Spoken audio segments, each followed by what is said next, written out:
and in a moment, we will go there, together. Well, it's always a risk to start an episode with a guided meditation.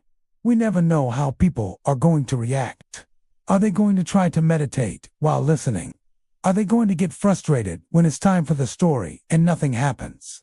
Or are they going to simply drift off to sleep before the story has even started?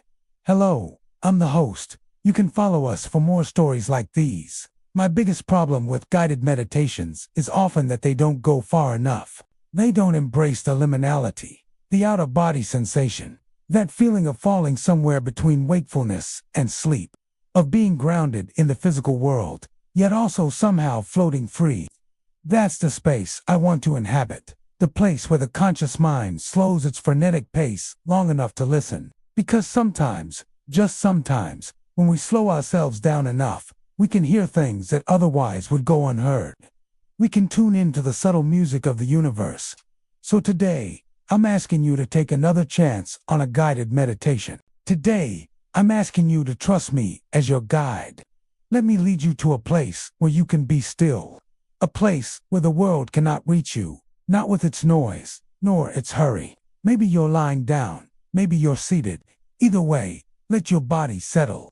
Notice the weight of yourself resting upon the bed, the couch, or perhaps a cozy chair. Let your eyelids be heavy, as if they've already decided that the night will take them gently into dreams. Breathe in, slowly, and let the breath travel all the way down to your belly. Feel it expand. Pause there, and then let it go, softly, gently, like the last sigh of a candle's flame. Again, inhaling peace, exhaling everything else. The world can wait. There is only this moment, this stillness, this quiet. The next time you look at a river, I want you to remember what it sounds like. Let yourself listen. Don't try to make sense of it. Don't try to measure it. Just listen. Let the river's sound wrap around you, cradling you in its watery arms, enveloping you in its ceaseless song. Our story begins under a moon so bright and clear, it turns the dark surface of the water to silver. Our story begins in a village not marked upon any great map, a place that has no need for hurry, nor noise for here. The only clock is the turning of the seasons and the soft call of the river that winds along its edge. It is the time of the harvest moon, late autumn, when nights are cool and the air smells faintly of wood smoke and damp earth. At the far end of the village, down a narrow lane lined with tall willow trees, there stands the mill. By day, it hums with the turning of its great wheel, the steady grinding of grain between stone, and the shuffling of burlap sacks as villagers come to trade. But by night, it becomes something different, something softer, almost magical. The wheel still turns, but the sound changes. The rush of water becomes gentler, like a whispering lullaby. The wooden paddles creak just enough to keep you aware of their motion, steady, unhurried, as though the whole world has slowed to match their rhythm. The miller himself is a man named Oswin, broad of shoulder, with a beard the color of autumn wheat. His hands are strong, yet his voice is quiet, like someone who has learned that not every silence needs to be filled. Most of the village sleeps at this hour, but Oswin keeps watch.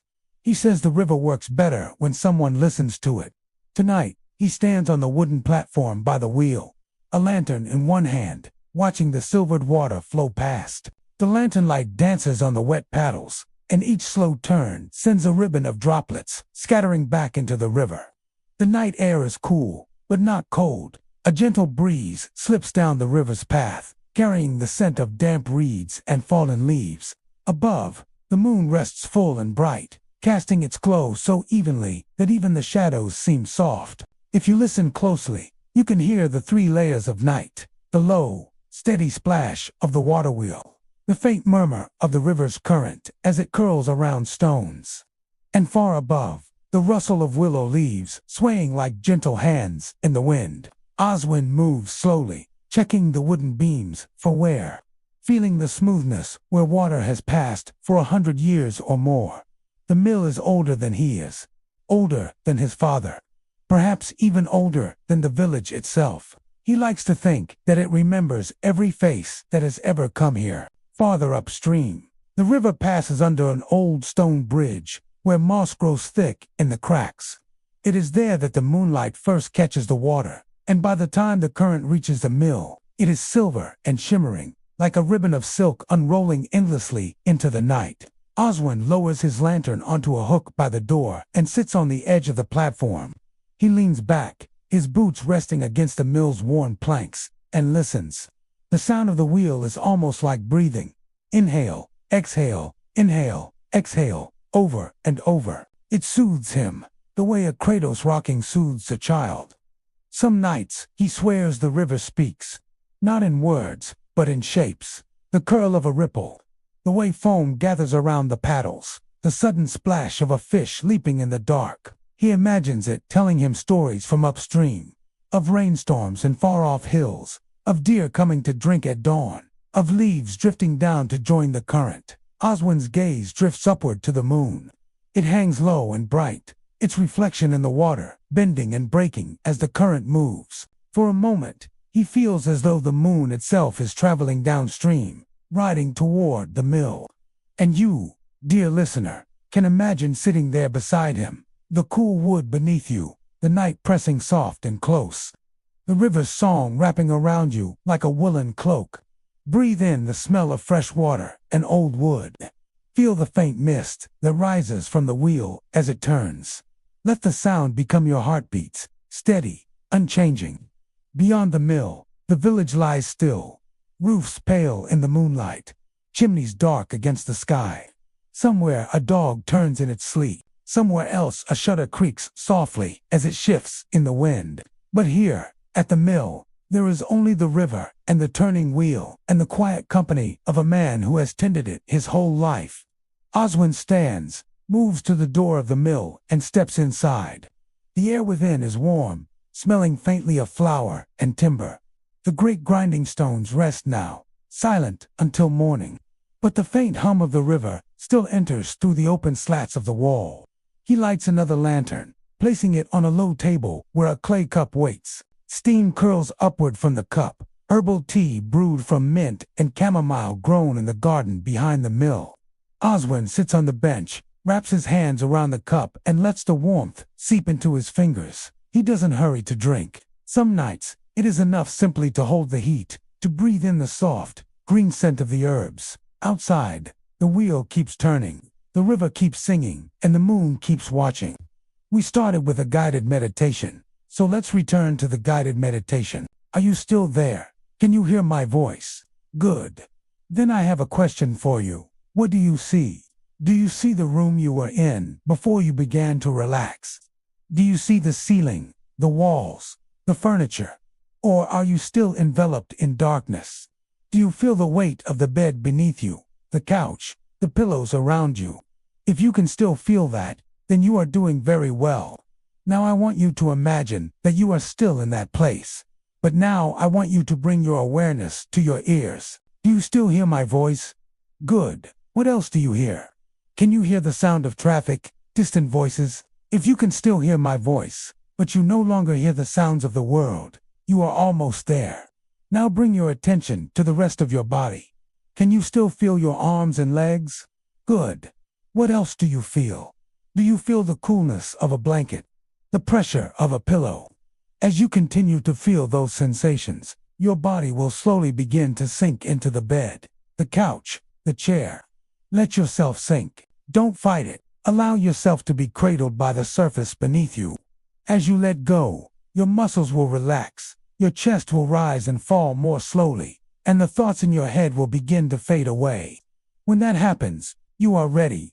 You are ready to step into the story. Do you feel yourself drifting away?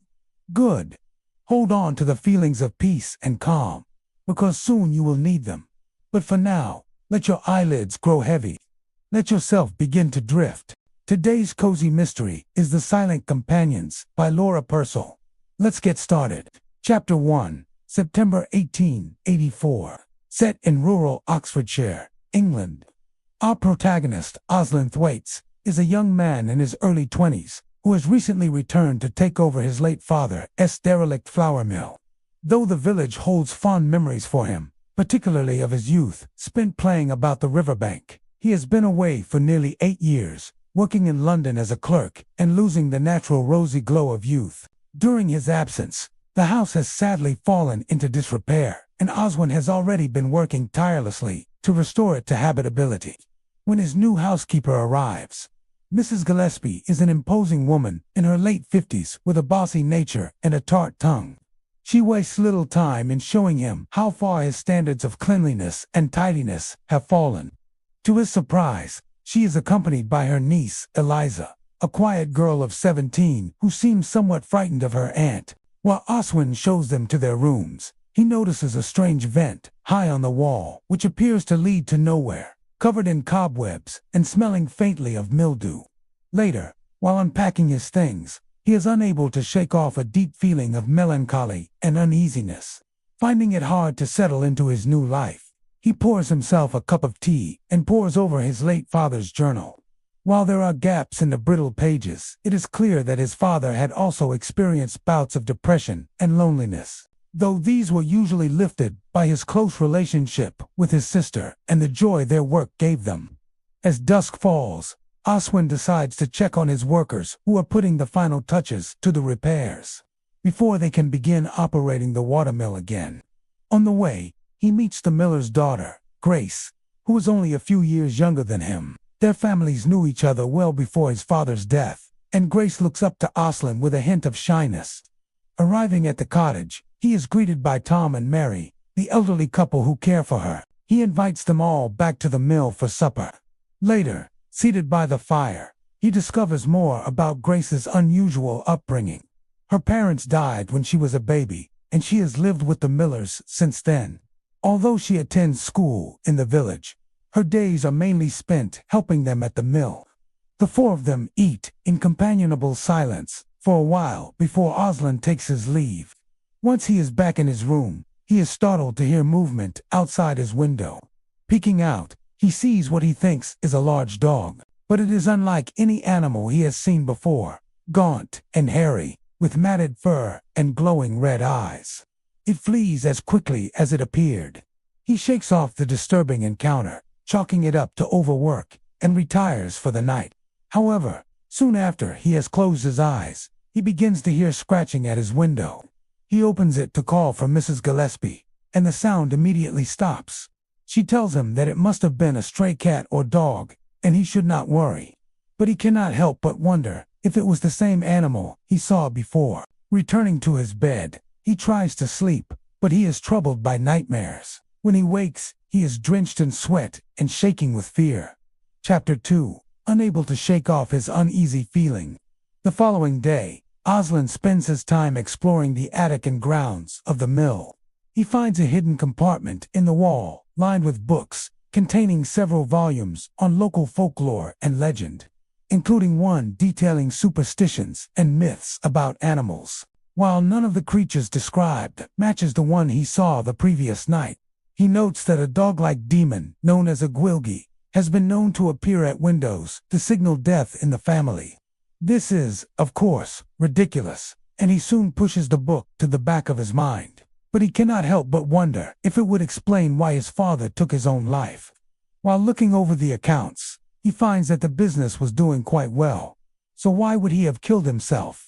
He is interrupted by a visit from Mr. and Mrs. Pye, who run the nearby inn. Mrs. Pye is loud and boisterous and regales him with news from the village. Mr. Pye is quieter and more reserved. Before leaving, they invite him to attend the Harvest Festival in a fortnight's time, an event that happens every 5 years. After they depart, Oswin goes for a long walk along the riverbank, hoping to lift his spirits. He stops at a fallen tree to admire the view when he hears a commotion in the water. Swimming out from a patch of reeds is a young woman who collapses on the bank, exhausted. Startled, he calls out to her, but she does not respond. He rushes to her side and notices blood coming from a cut on her arm. With shaking hands, he helps her sit up, and she slowly begins to speak, telling him her name is Eliza. She explains that she slipped while collecting flags and cut herself on a stone, but that she will be fine. Despite her calm exterior, Oswin can tell she is weak with blood loss, and afraid she may faint. He walks her back to the mill. Mrs. Gillespie is angry to see them, believing Eliza has done this on purpose to avoid work. But Oswin insists she is injured and needs attention. Once he has cleaned and bandaged her arm, he sends her back to the cottage with a supply of medicine and fresh water. That night, Aslan has another nightmare and wakes drenched in sweat. As he lays there trying to calm his racing heart, he hears movement in the room. Startled, he calls out, and a small black cat jumps down from the dresser. Chapter 3. The following day, Oswin returns to the river to search for whatever it was that pushed Eliza into the water. He finds a small gash in the reeds and uses a stick to pull them apart. Hidden inside is a narrow opening leading underground. Unsure what to make of it, he covers it back up and returns to the mill. He has barely stepped through the door when Mrs. Gillespie confronts him about Eliza, accusing her niece of deliberately getting hurt to receive attention. She is furious that he allowed Eliza to come to the mill and refuses to let her return. He argues that she needed help and he could not just leave her. Mrs. Gillespie replies that he is too soft-hearted and inexperienced to manage both the mill and the estate. Just then, Grace enters and informs them that Eliza has collapsed and is asking for Oswin, rushing back to the cottage. They find Eliza lying on the floor, her breathing shallow. Tom and Mary tell them that she arrived at the cottage an hour ago. Having walked back from the mill, weak and complaining of a headache, he carries her back to the house, but she faints on the way. He lays her on the sofa, splashing cold water on her face, but she does not stir. He calls for a doctor, but in the meantime, he checks her pulse, finding it weak but still present. Desperate, he bends over her, cupping her face in his hands and beginning mouth-to-nose resuscitation. Just as he is about to give up hope, she coughs violently. Sitting up, she apologizes for fainting and says she feels better. Oswin is shaken but relieved. He stays with her until the doctor arrives, who tells them that she will be fine, though she is weak and needs to stay at the cottage. Aslan spends a lot of time at the cottage over the next few days, sitting with Eliza while she recovers. They discover they have a lot in common, and he begins to fall for her. Her aunt, however, arrives demanding she return home. Oswin confronts Mrs. Gillespie, telling her that she is behaving appallingly and that she will not stand in the way of his happiness. Mrs. Gillespie warns him not to interfere in her family matters. Enraged Oswin tells her that he won't allow her to mistreat her poor niece. He demands to know why she treats her so badly, and she finally cracks, revealing that Eliza is not related to her. She took her in after her parents died, but she resents having to care for her and worries that Aslan might want to marry her, which would mean she would have to treat Eliza as a daughter. Oswin assures her that he is only interested in Eliza, but Mrs. Gillespie tells him that she will not allow it. Just then, Eliza comes down the stairs. Hearing their conversation, she is deeply upset by her aunt's words and runs back upstairs. Aslan wants to follow her, but Mrs. Gillespie stops him, saying that he has caused enough trouble. What do you think happened at the watermill? Who is the mysterious woman? What will Aslan do next? Let me know your theories in the comments below. If you enjoyed this cozy mystery book club episode, please leave a like and subscribe. I would love to have you here. Thank you for listening and have a cozy day. So, we're finally doing it, guys. This is the final session of 2023. And since we all getting ready to embark on a New Year's Eve, what better way to usher in those festivities than with a cozy tale right by the river? Oh, just wait till you hear this one.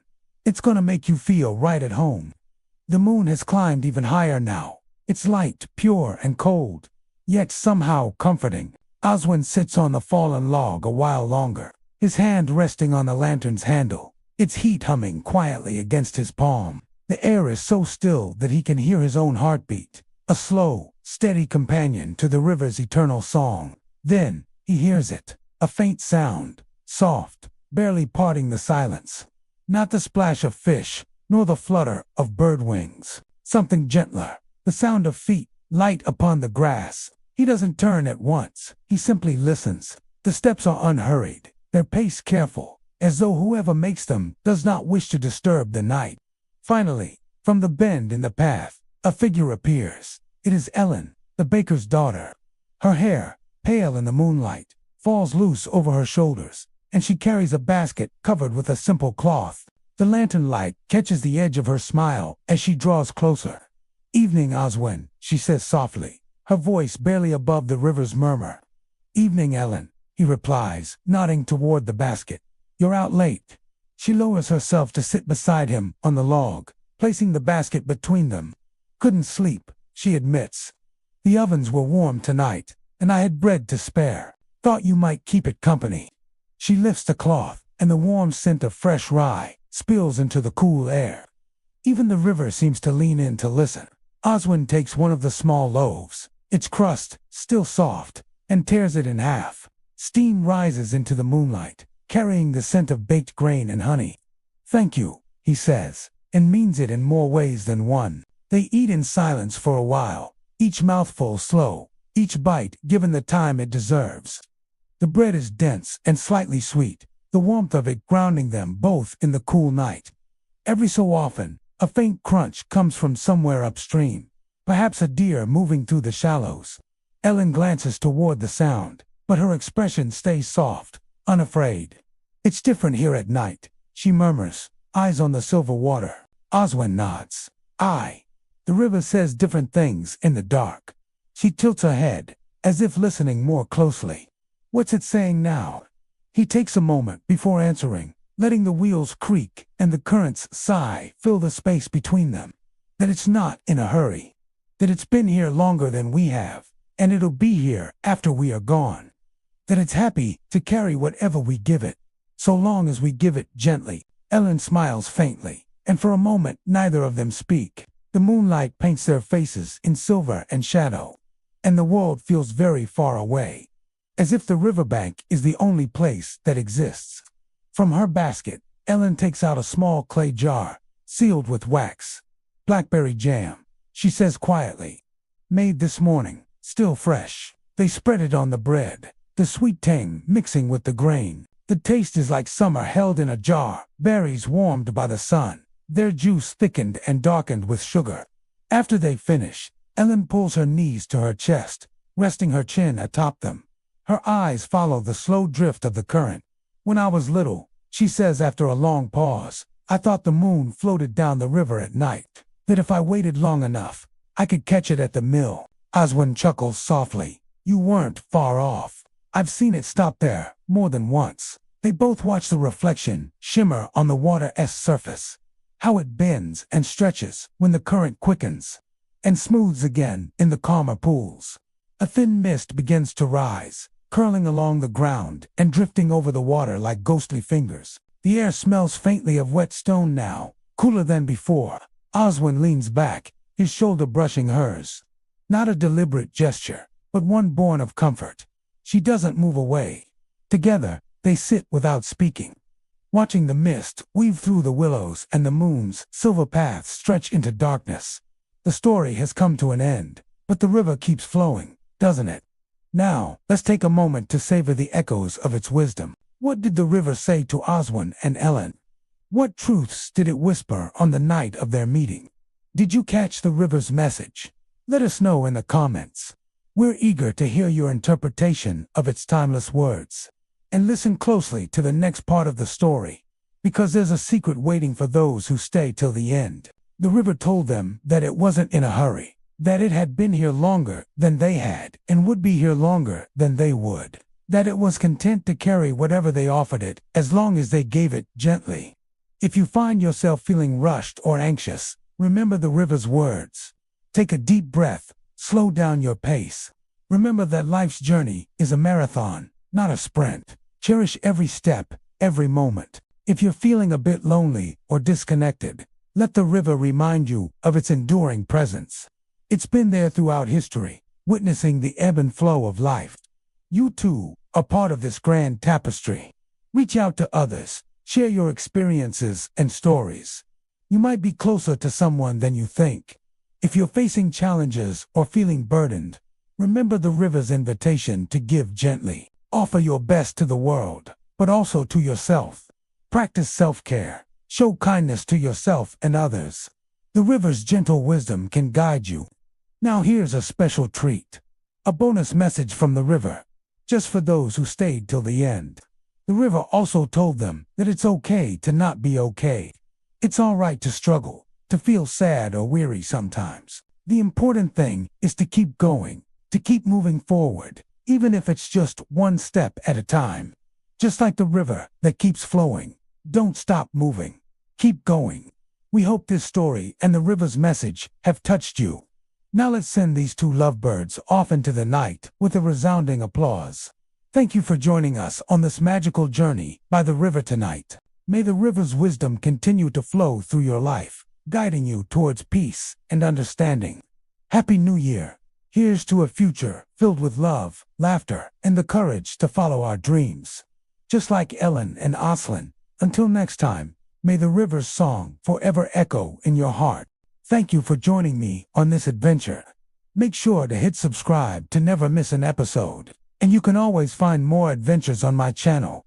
Ellen's footsteps fade until they are swallowed by the soft hum of the wheel and the low whisper of the water. Oswin stands a moment longer, the lantern steady in his hand, before turning upstream. The mist has thickened now, its pale tendrils curling low across the grass and drifting over the river's surface. In the lantern light, each wisp seems alive, sliding past his boots, gathering in the hollows of the ground. The world feels smaller here, as if the fog is folding it inward, keeping him close to the river's side.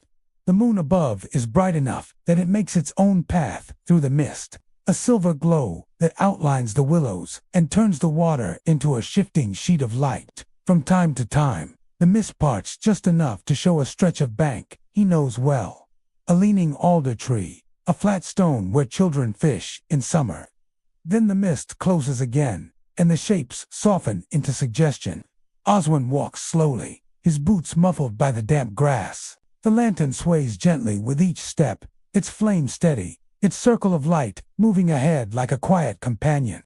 Somewhere nearby, the faint ripple of water against reeds echoes in the stillness. It's not the constant flow of the main current, more a hidden eddy, turning and turning in its own small world. He stops to listen. The sound is different here. Closer, more intimate. The kind of sound you'd only notice when the rest of the world has fallen asleep. Following it, he moves through a small opening in the willows, ducking beneath a branch that brushes the hood of his cloak. On the other side, he finds a small inlet, no more than a curve in the bank where the river pauses to catch its breath. The water here is calm, its surface dotted with floating leaves, amber, gold, and the deep red of late autumn. In the center of the inlet, a single smooth stone rises above the waterline, no bigger than a millstone. The moon's reflection rests upon it perfectly, as if placed there by careful hands. Oswin kneels at the bank, setting the lantern on the ground beside him. He can see the water's slow pool round the stone, a patient circling, carrying the leaves in gentle spirals. Each one drifts close to the stone, hesitates, and then drifts away again, as if reluctant to leave its company. The mist curls low over the inlet, blurring the far bank into shadow. It's quiet enough that Oswin can hear the tiny plinks of water dropping from the willow tips into the river below. One pause, another. The rhythm is unhurried, measured like the ticking of some ancient clock. Oswin's thoughts wander. He thinks of how few people see the river like this, not in daylight, with chatter and work to distract them, but in the secret hours when the water belongs to itself. He thinks of his father, who once told him that the river at night is the truest river, free from the weight of buckets, free from the shadows of nets, free from the press of feet along its banks. A pale shape moves at the edge of his vision. He turns slowly. There, just at the bend where the mist is thickest, stands a heron. Its body is still, its long neck curved in a perfect S. The bird's feathers catch the moonlight like brushed silver, and for a moment, it doesn't seem part of the living world at all. More like a carving, left here as a guardian of the inlet. The heron watches him. Not with alarm, not with welcome, just watching. Oswin lowers his gaze in respect, allowing the quiet to stretch between them. When he looks again, the bird is gone, slipped into the mist without so much as a ripple to mark its passing. He rises slowly, lifting the lantern once more. Its warm glow, feels almost too human for this place, but it is a comfort nonetheless. Turning from the inlet, he follows the bank farther upstream. The mist begins to thin, and the night opens wider. Here, the river is narrower, its current quickening, sending tiny waves against the stones. The sound is livelier, more awake, but still not hurried, like the quiet laughter of someone telling a story by the fire. On the far bank, he sees the dark shapes of trees clustered close together. Some lean so far over the water that their branches touch the surface, sending small ripples outward. A branch dips low enough that a few drifting leaves become caught, spinning in place as the current tugs at them. Oswin watches for a moment, then moves on. He knows where this part of the river leads. A little farther ahead, past a curve hidden by trees, there is an old wooden jetty, long unused. He hasn't visited it in years, but tonight, with the mist behind him and the moon lighting his way, he feels drawn to see it again. The path grows narrower, the ground softer beneath his boots. Somewhere in the distance, a fox yips once, then falls silent. The sound fades quickly, absorbed by the damp air. Oswin keeps walking, his breath slow and steady, each step bringing the faint creak of the jetty's timbers closer to memory. When he reaches it, the sight stops him for a moment. The jetty stretches a short way into the water, its planks weathered gray, edges softened by years of rain and frost. The posts lean slightly, and moss grows thick along their bases. The lantern light makes the moss glow faintly green, as if the wood itself has learned to keep a memory of the river it touches. Oswin steps onto the first plank, testing it. It holds. He moves forward, the wood groaning softly beneath his weight. Midway along, he stops and looks down. The water here is deeper, darker. The moonlight rests only on its surface, and below is nothing but shadow. He sets the lantern down, letting its glow spill across the boards. The air smells strongly of the river now, a mix of water, wood, and the faint mineral temps that comes from stones long submerged. He closes his eyes, listening. The river's voice here is richer, its tone deeper, as if the water is speaking from its very heart. Softly, perhaps you too can feel that depth, the way the sound surrounds you, the way the cool night air rests against your skin, the way the moon above and the water below seem to hold you in a single, quiet place where nothing else matters. Here the river has stories to tell, stories of those who crossed its path long ago and those who passed by yesterday. Stories of the wide open world and the places barely bigger than a man's hand. Stories of battles hard fought and journeys taken. Stories whispered on the wind, carried on the backs of swans, etched into the bark of trees that line the bank. They are stories that have been told and retold until even the river has forgotten them. But for those who know where to listen, the water remembers every word. Do you hear them? The lapping of the current against the bank, the sighing of the reeds, the tiny plink of water slipping from a spider's thread. With each sound, the river gives voice to those who came before. And for a moment, you are part of that company too, sharing in the stories that have echoed here for centuries. And as the night deepens, the river grows softer still, as if tucking itself in for sleep. The sound of the water growing fainter, the whispers fading into quiet murmurs, the sighs becoming gentle breaths. The moon above climbs higher, bathing the jetty in silver light, turning the river into a ribbon of polished steel. The lamplight dances at the edge of your vision, flickering shadows on the boards beneath your feet.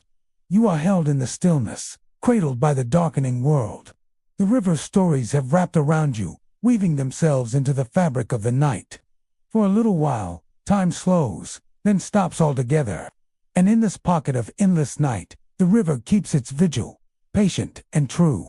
And so the night unfolds, filled with the river's endless stories, the sounds of the water, the rustling of the reeds, the hoot of an owl, the distant call of a lone dog, all blend together into a rich tapestry of sound. You are surrounded by the whispers of the past, the echoes of lives lived and loved ones lost. And as you listen, you feel a deep sense of connection, not just to the river, but to all who have come before you. And then, as the first hint of dawn begins to touch the horizon, the river grows quiet, the stories fade, the whispers cease, and you are left with the gentle lapping of the current, a soothing sound that lulls you into a peaceful state. The morning mist begins to rise, tendrils of white snaking their way through the trees.